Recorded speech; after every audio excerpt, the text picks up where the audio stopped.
Oui, merci Madame la Présidente.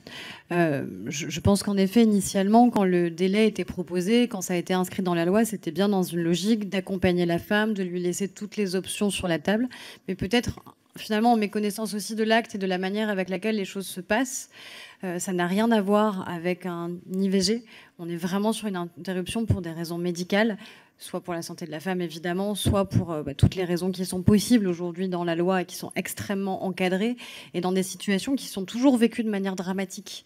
Et on n'est pas du tout dans la même situation que l'IVG, où on peut comprendre que ce délai puisse exister pour qu'il y ait vraiment une réflexion. Mais là, la réflexion, elle a déjà eu lieu pendant de très nombreuses semaines et qui sont vécues, vous l'avez dit Madame la Ministre, comme une souffrance. Et si à la fin du énième entretien, énième diagnostic, on redit à la femme « mais vous avez encore la possibilité de réfléchir pendant une semaine », quelque part, on lui impose de le faire.